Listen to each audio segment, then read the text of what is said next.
عزیزان گرامی، بات بڑی حسین اور بہت ساری باتیں ہیں، لیکن اتنا طے ہے کہ ہم اگر اس گھرانے پہ درود و سلام بھیجتے ہیں تو یہ درود و سلام ہمیں حکم ہے کہ ہم بھیجیں جی، اور اگر ہم کسی پر لعنت بھیجتے ہیں تو یہ ہمیں حکم ہے کہ ہم لعنت بھیجیں۔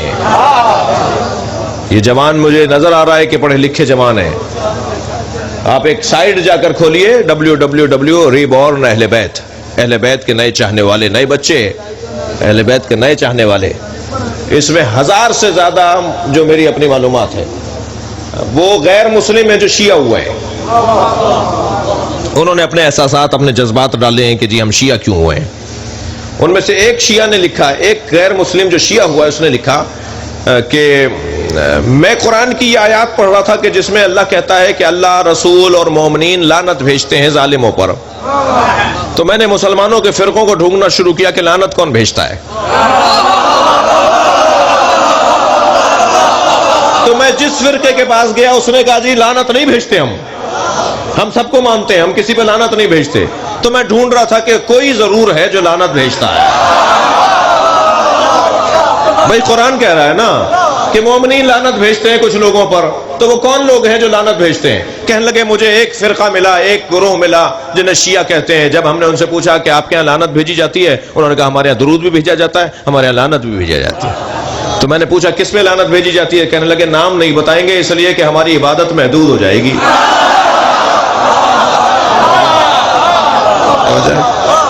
جس نے بھی ظلم کیا ہے، جس نے بھی زیادتی کی ہے، جو بھی ظالم ہے، اس پہ اللہ کی لعنت ہے۔ عزیزان گرامی، بہت سارے لوگوں کو یہ بات ہضم نہیں ہوتی۔ قرآن کہہ رہا ہے لعنت بھیجنے والے کچھ لوگ ہیں، کچھ مومنین ہیں جو لعنت بھیجتے ہیں، تو بھیجیے نا، مومن بنیے۔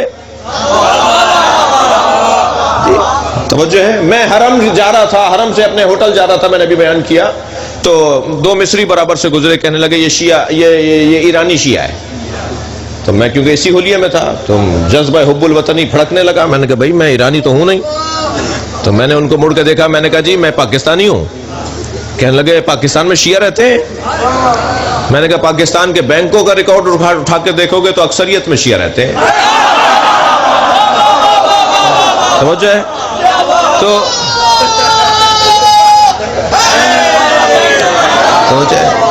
تو بہت ساری باتیں ہوئیں، جی ہاں بہت ساری باتیں ہوئیں ان سے رستے میں۔ اس میں سے ایک بات انہوں نے کی، میں یہ بات کر کے آپ سے اجازت چاہوں گا، انہوں نے ان میں سے بہت ساری باتوں میں ایک بات یہ کی کہ جی آپ درود و سلام جو پڑھتے ہیں یہ شرک ہے، یہ کفر ہے، مر گئے، رحلت کر گئے، دنیا سے چلے گئے، ان پر جو زندگی میں سلام بھیجنا ٹھیک تھا، مرنے کے بعد ان پر سلام بھیجنے کی کوئی ضرورت نہیں ہے، پہنچتا ہی نہیں ہے، فضول کام ہے، معاذ اللہ۔ یہ ساری باتیں اس نے مجھ سے کی۔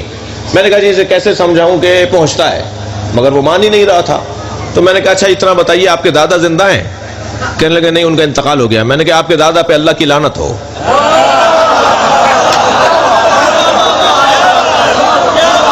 یقین جانیے مجھ سے ناراض ہو گئے، کہنے لگے آپ میرے مرے ہوئے دادا پہ لعنت بھیج رہے ہیں۔ میں نے کہا لعنت پہنچ گئی، صلوات نہیں پہنچتی۔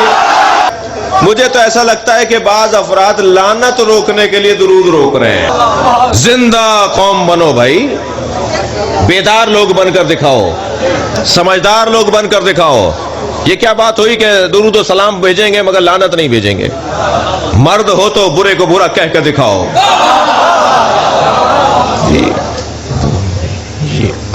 الاسلام الا الحب والبغض، هل الدین الا الحب والبغض؟